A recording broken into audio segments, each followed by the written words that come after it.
Ads schmads. If you don't want ads, that's okay. Choose the Dave McWilliams Plus option on Apple Podcasts. And hey presto, no ads. To understand the economy, you have to understand human nature.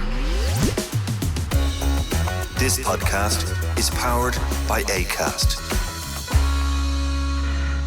How you doing there? It is time for the podcast, and we are going to talk about something we thought was dead, buried, we'd never talk about again, but it has been resurrected.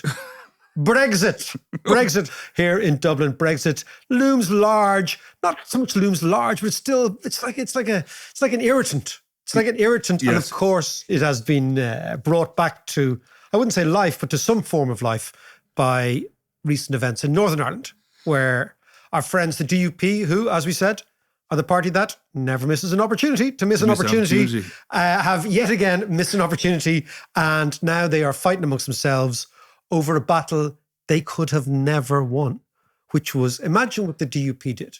They set themselves up not only against the European Union, not only against the Irish government, but against the British government. Yeah. The government they're supposed to be loyal to. Yeah. And what we have is the DUP doing a U-turn, basically, and I think for people in Northern Ireland, doing obviously the right thing, which is get the Assembly up and running, get funds.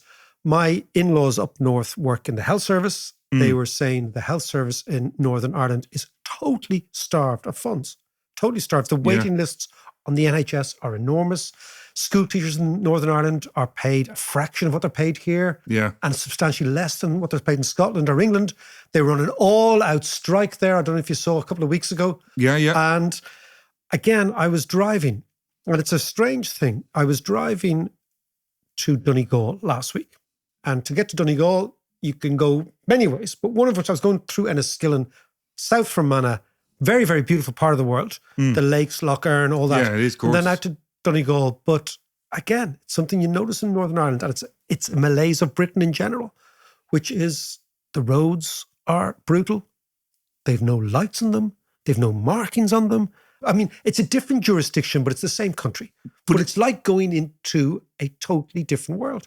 But isn't it funny, though, that when we were growing up, driving to Donegal, you had to go through or driving to Belfast, Yes, And once you crossed the border, the roads were fantastic. And the cars were much better as well. Everything was just brilliant, clean. It seemed cleaner and all the rest.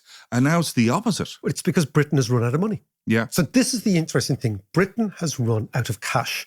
And when you run out of cash, everything stops, number one. Yeah. Number two, Britain has not been growing economically. Now, we forget that growing economically sounds like a slightly esoterical, not particularly easy concept to get your hands on. What it actually means is your income is falling. Yeah. Right? Your income, your take-home wages are falling, your take-home income, your asset base, all that stuff. It's been falling. Since more or less the Blair governments, the 2008 on, right? In various different iterations, they have had extraordinary austerity over the last 10 or 15 years, all of which driven by the ideology first of Cameron, who's been taken back into the hot seat. I don't really understand that one. And then by a variety of other Tories. And of course, the Tory party has become much more extreme and much more kind of mad. I mean, there's a madness about them. All that's going on. They're tearing themselves apart at this stage. They are tearing themselves, but at the fundamental issue is that all economics starts with this thing called productivity. And the elixir of growth is productivity. And total factor productivity, if you can get it. So the productivity of labour, the productivity of capital, which is basically how much juice you have to put in the engine to get the engine to work, right? Yeah. And what is happening in the UK is their productivity is collapsing, which means they're putting more and more juice into the engine to extract less and less growth, right? And what that means is that you don't have the money in the central coffers to actually spread around what they would regard as the regions, right? And of course, the region that is most regional for them is Northern Ireland. Yeah. And you take that piece of economic fact and then you superimpose on that the culture war called sectarianism in Northern Ireland, right? Yeah. And you have a recipe for madness, right?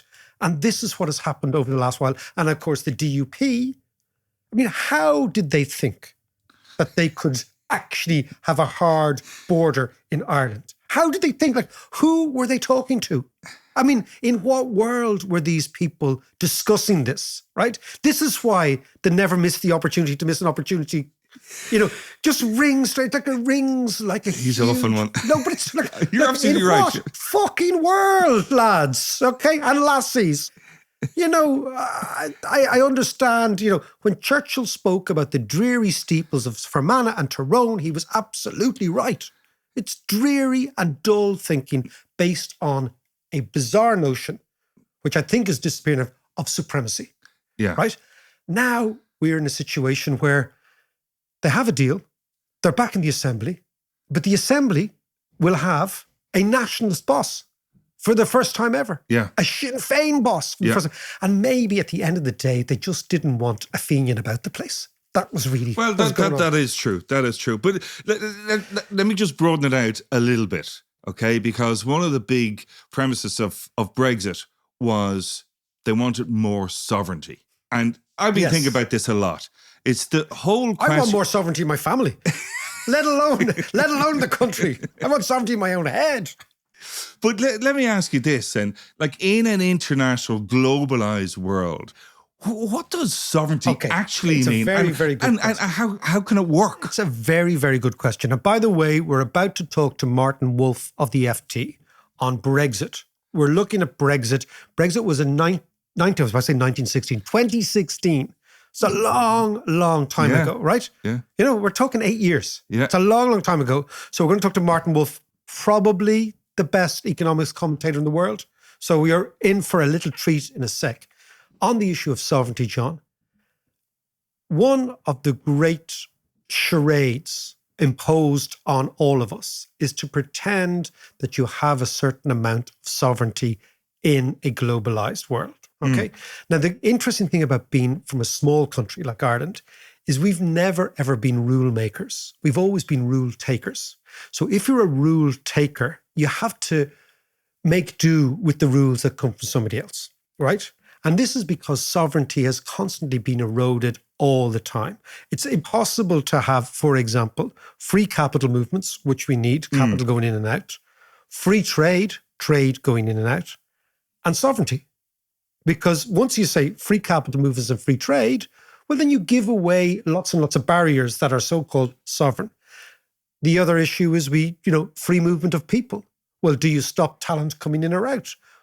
We cannot in Ireland, having joined the EU, stop EU workers coming in here and British workers coming in here.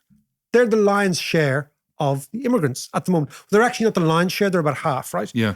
So the Brits said, okay, we want to be sovereign, so we want to stop immigration. What has happened to immigration in Britain? It's tripled. It's tripled since Brexit. Yeah. So they kicked out all the Poles and the Romanians and the... Even with the threat of Rwanda and the whole lot. There's loads of right. So it's very, very hard to have sovereignty. And I suppose this goes to the core of what Brexit exposed. Brexit exposed the limitations of the delusions of grandeur that is, we are a sovereign nation. We can go it alone. We can cut ourselves off. We can set the rules. We can be this buccaneering, almost Elizabethan notion of the United Kingdom. It can't be done. You basically have to take rules, deal with them, make them as applicable as possible, and get on with it. And that's what the UK has got to do. So what we're going to do is we're going to talk to Martin Wolf now, and then we're going to come back and see where does Britain go after this experiment? Because what it was an experiment. It's an experiment in diplomacy, an experiment in politics, but more than anything else, John, an experiment in economics. So let's go to London and let's talk to Martin. We have a little treat for you. Martin Wolf, I would say, not even arguably the finest writer of economics over the last 20, 25, 30 years. Martin first came over to Ireland to chat to me on Agenda on TV3 20 years ago, or even more than 20 years ago, and has been pumping out columns in the Financial Times on economics that are simply, they incur jealousy in other hacks, which is always a good thing. If you incur jealousy in the likes of me who's writing, you think, oh no, that's the standard, how do I get it there? It's great to see you, Martin. How are you? Wonderful to have you. I'm fine. That's unreasonably flattering. Let us talk Brexit. It hasn't gone away. Explain to me, is it 7 years later? 8 years later? When was it? 2016 was the vote? Well, the vote was in June 2016. Right. So nearly. So it's 7.5 years. So what has Brexit done to the UK? Because the UK has got an election coming up. It's our biggest partner, not so much our biggest trading partner, but our biggest cultural influence now at this stage. Tell me what is going on in the UK against the background of Brexit. Well, first of all, as is so often, it's too soon to tell. And that was part of the purpose of my column, because so far we are still largely living off the relationships, the investments, the knowledge that was built up over what was, after all, a very extended period of EU membership that began in the early 70s, if I remember correctly, exactly the same time as yours. Yeah. So that can't be wiped out. And I think that's one of the reasons why trade is held up reasonably well. Though our share in imports of the EU, as I show in my column, has been steadily falling, really quite significantly, but not at a massively swift rate. So I think there's a lot still to go on the economics, because what's going to happen is that investment decisions start becoming dominant.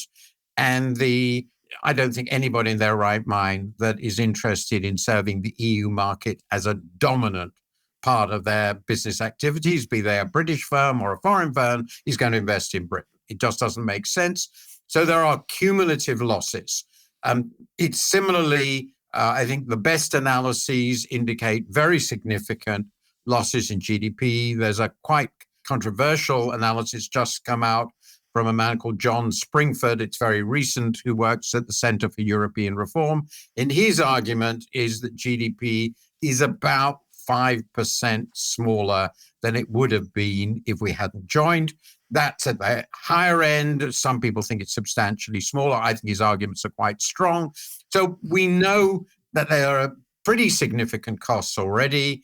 We see it in the trade data. I think we see it in the GDP data, but it's right at the beginning of this long-term process in which connections will not be renewed. They will not be recreated. Young people won't go to Europe and get to know it. And that's all part of the way we became closer and closer. So we're at the beginning of a long process. Now, in addition to the economics, there's, of course, the politics.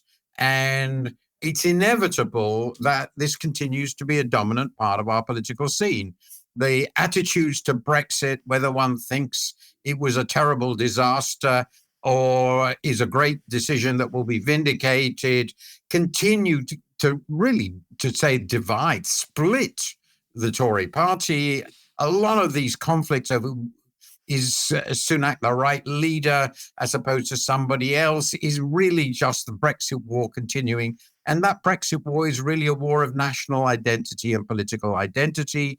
And it's breaking the Conservative Party, which, as has frequently been pointed out, is probably the most successful Democratic Party, dominant British political party for nearly 200 years. So it has huge political and economic ramifications. And in some sense, it always will, because it is going to change the course of the country. But we still don't know exactly how that will play out. We don't know what the next government will do. But I'm reasonably confident, in my very last point, I wrote about this about 6 weeks ago, that we're not going to go back in. So whatever it's done, it's going to go on growing. Now, let's just talk about the Tories. You know, the Tories are an unusual party, as you said, incredibly successful, very adept at gauging public opinion, shifting left, shifting right, going nationalist, going globalist, whatever, right? But they were always seemed to me to be also the party of small business. This was one of their basic constituencies. Small business is paying the cost of Brexit, and yet small business seem to have voted for Brexit. Yes. Well, there are a lot of very illogical votes in this. A lot of people in the northeast, for example, of England, working class people, voted for Brexit, just to give that example. And their most important employers were people like Nissan up in Sunderland. Yeah. A lot of the new manufacturing businesses created in the 80s, as a result of Michael Heseltine's work, very significant figure then, were European oriented foreign investors who went not to London. They went, of course, to the former industrial regions, and people voted. I think it's sort of turkeys voting for Christmas. It's really depressing. Again, as you rightly say, the small business community has been overwhelmingly conservative voting. But there's this is a famous remark by Boris Johnson, which is actually addressed to big business, when it was pointed out that big business wasn't very happy with this. He famously said, "Fuck business," if I may say so. Since he was the Prime Minister, maybe I can quote him. You can quote him, yeah. We've got that in parentheses, in italic, exactly. But I do remember that. For a Conservative Prime Minister to say that, it just, throughout my life here, would have been inconceivable, even as it were off the record. So I think the attitude of the party, which has become essentially a right-wing populist party in a very British manner, not as racist, I think, as some, but very xenophobic in a political sense, has carried with it a lot of people who are perfectly happy with this. But of course, it has sacrificed a huge part of its constituency. And I think that's what the polls are showing. They've got a core vote, but they continue now for, I think, about a year to be 20 percentage points behind Labour. That's just colossal. And they're not showing signs of making any inroads. So they have been reduced to this fanatical core. And that isn't half the electorate. And it's completely incompatible with the history of the Conservatives, which was a very sort of pragmatic, socially and economic, somewhat conservative party. And you could, however, trace this back really to Margaret Thatcher, in the sense that's the first time, really the first time ever, that the Conservative Party became an ideological party. She was shrewd enough and good enough as a politician to keep sort of traditional conservatives on side as well, but it became ideological. Now the ideology has moved away from Thatcherism to this more narrow nationalism. And I think they've just lost a lot of people in the process, and they can't bring themselves together because they got rid of almost of the people who think that way. And their current membership is tiny, and it mostly consists of relatively elderly people who are retired and therefore they don't care about the economics, and who are very, very disgruntled about modern Britain. Now, let's just talk about, because the picture you paint is like, quite a removed elderly population that are at the core of the Tory party membership. You have this move in the centre right, to sort of slight xenophobia. You have the Labour Party, which is, as you said, 20 points ahead. Where did they stand on the Brexit issue? Because I want to bring it back to the Brexit issue. Is there any movements within the Labour Party to say, well, maybe we should renegotiate, maybe we should go back in, maybe we should open the doors again? I think the Labour Party story over the last 8 years is also fascinating. I mean, it's worth remembering that in the last general election, Jeremy Corbyn was their candidate, and he was certainly the most left-wing leader the Labour Party has ever had. Ever? I would say ever, yeah. I mean, remember the leaders were people like Ramsay MacDonald, even before the war, then Clem Attlee, maybe Lansbury, but he never got within a whisker of power. He was an idealistic socialist, but really Corbyn was quite exceptional, certainly in the post-war period. And he was repudiated dramatically.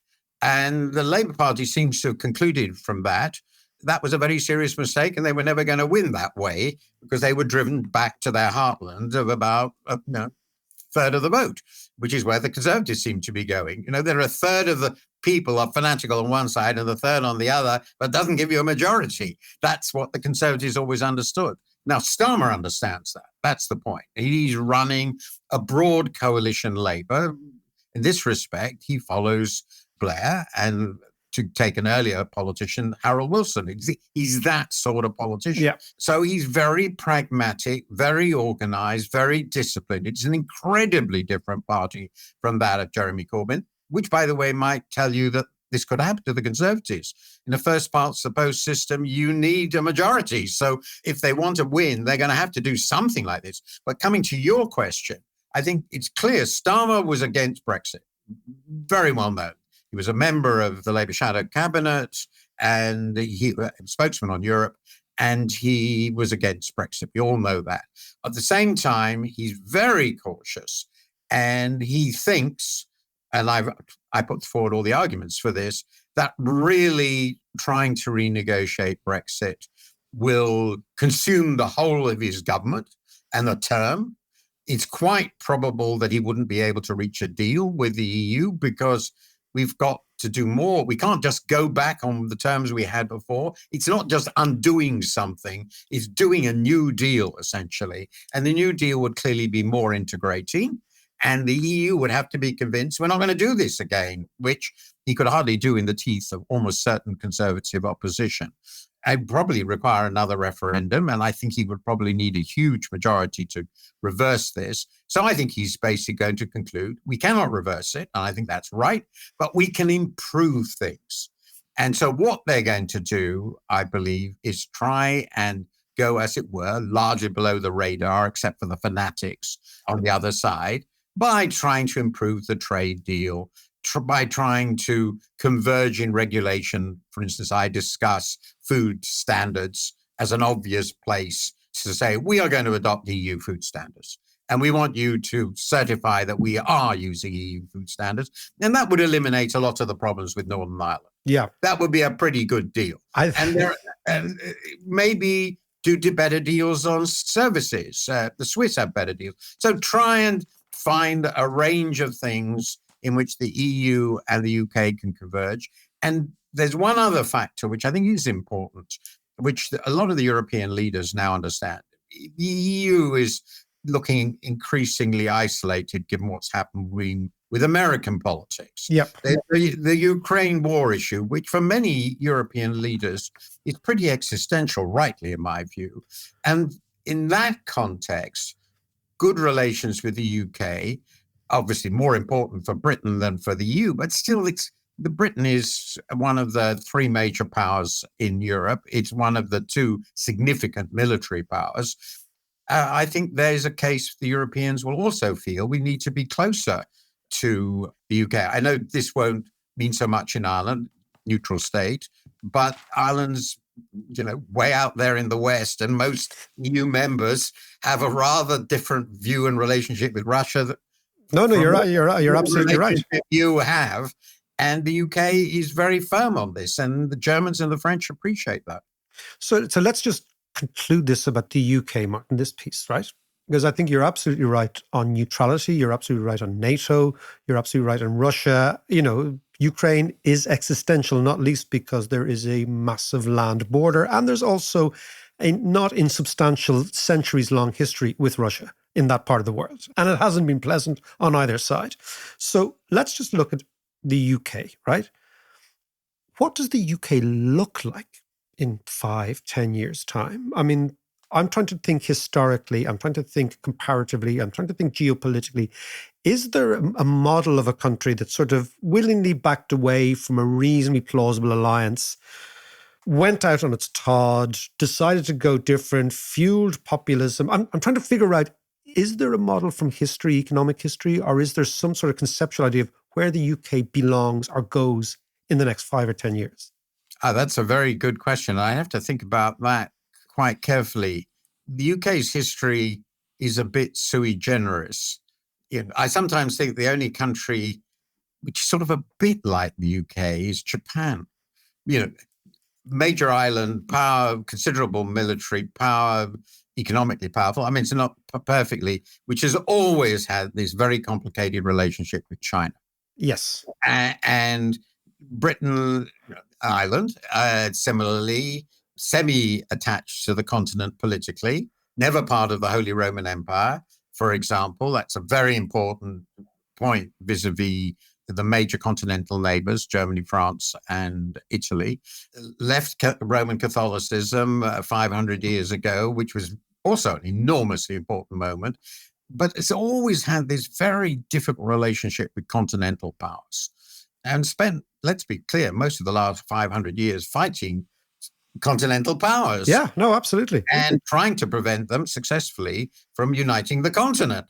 Now, so when the continent started being united under the EU perfectly peacefully, and therefore we couldn't really object, and voluntarily created a sort of existential crisis for the Brits back in the 50s, which coincided with the collapse of the British Empire. And the decisive figure, in my view, in British history who recognized these realities and acted upon them was Harold Macmillan, who did his famous Winds of Change speech on the empire and then applied to join the EU. But if you look at it, again, I make the comparison with Japan. When I talk to the Japanese who complain about our leaving the EU, I say to the Japanese, obviously in fun, but you wouldn't apply to join China, would you? However big it is. Yeah. Now, the truth is, I think the relevant thing is Britain's long-term relationship with the continent. We are a European power. We have a European civilization. That's absolutely clear on every dimension. But we've been outside the European power system. We have had a global power relationship, now shown most obviously in our relationship with the US, one-sided as it is. And we want to preserve, a lot of us, I don't, but a lot of them, are independence from Europe. So what happens in the next 5-10 years, I think, is this existential question about where Britain belongs will continue to be struggled over. And I think over the next 10 years, we won't be able to resolve it. It just won't be resolvable. And the question is this halfway house in which we're affected by Europe, we care about Europe, we're engaged in it because we can't not be, and the other way around, but we aren't actually going to embrace it. Can that be managed successfully? And that's the biggest question. If it can, we can have a reasonably peaceful and I hope reasonably prosperous life here. And if it can't, our politics will remain very, very fractious, very populist, and we'll probably get more of this awful stuff we're seeing now back in a future government. Martin, wonderful, wonderful stuff. I was just thinking the Meiji Restoration under a reunited Tory party with the mates in America. It's wonderful stuff. Listen, that's great. The Japanese idea, because it is like, where does it stand? And I think, the idea that Britain is a little bit like Japan in terms of its offshore island status, its Pacific status, it's constantly looking west rather than constantly looking east. It's fascinating stuff. Well, remember that the Japanese got their original culture from China in the first millennium AD, and we got our original culture, let's be very clear, from Rome. We were part of the Roman Empire, which actually Ireland wasn't, and of course we got the Roman Catholic Church, which basically created, that was English civilization for 1,000 years. You can't get away from those fundamental realities that this country is European. End of story. Which means, of course, since that was the cradle of things European, Roman and Italian, because that's where it started. Yeah, no, absolutely. Martin, thank you so much for your time, and we will talk to you very soon. Wonderful. Thanks, David.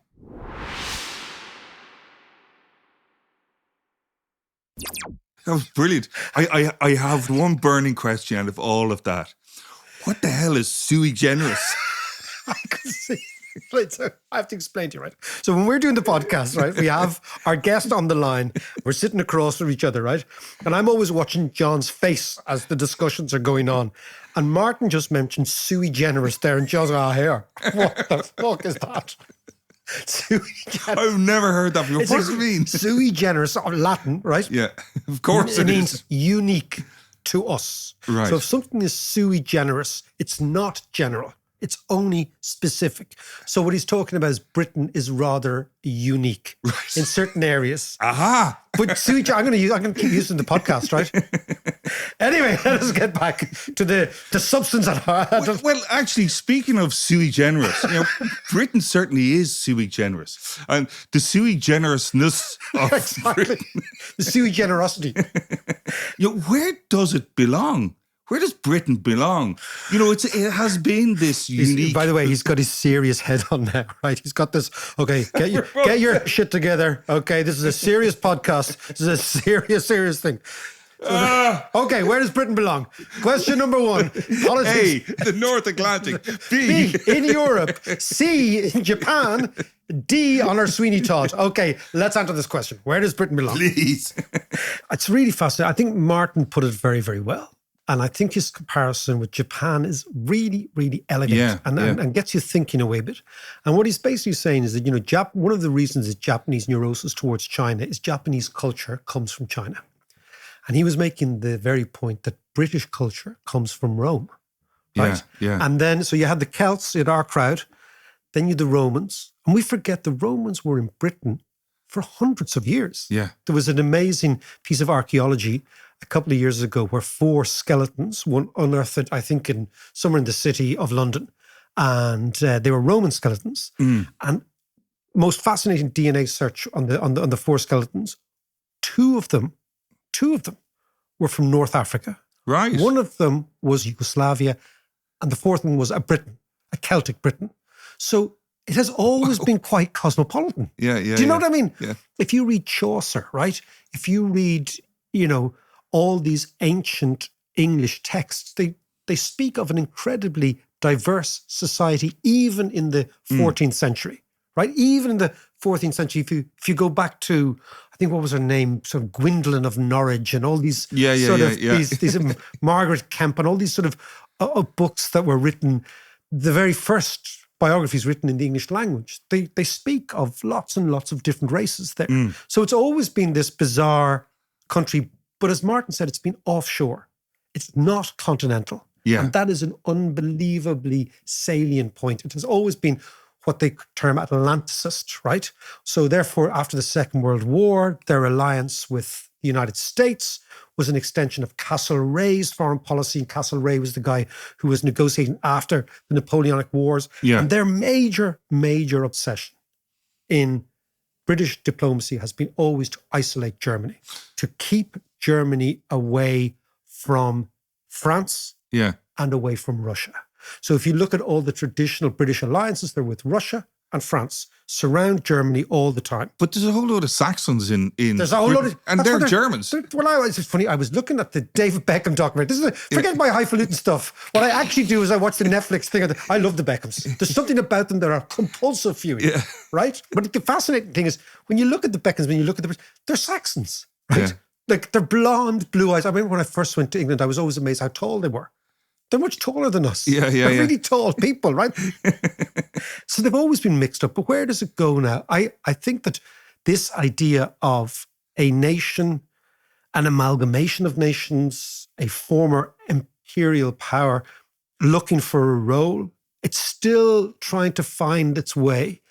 And, if the United States is on a declining path, if you assume that, and if the Brits have moved away from the European Union, it's very hard to see them having a material role. They're not Japan, because Japan is a proper industrial country. They are not Japan because Japan is a singularly Japanese race. They have very few immigrants, right? They are not Japan because Japan has one of the biggest holding of American government bonds. It's been running a current account surplus for years, et cetera, et cetera. But what they are is a substantial race or nation that needs a new role. I have no idea what they do. And I don't think they have any idea what they do. Yeah. And I think they are going into an election year that these discussions will not be on the table, right? It'll be about, as it always is, health and education and taxes and whatever. But the bigger question for the United Kingdom is that having started their imperial project in Laois, which they did under the Tudors, under the plantation, I mean, that was the start of it, right? And they had a little go in France, around Calais and all those, right? But their actual imperial project started in Laois in the... Electric Picnic. Yeah, exactly. But it started in the early 16th century in earnest, right? So that's the Tudors. And then it became real under Elizabeth I. It's a 400-year project. It's over, right? It started in Ireland. Now it's over. They have to figure out not the next 400 years, not the next 40 years. I'd say the next 4 years will do them grand. If they can figure out where they are going to be in about 2028, that'll be a result. We'll talk to you next week.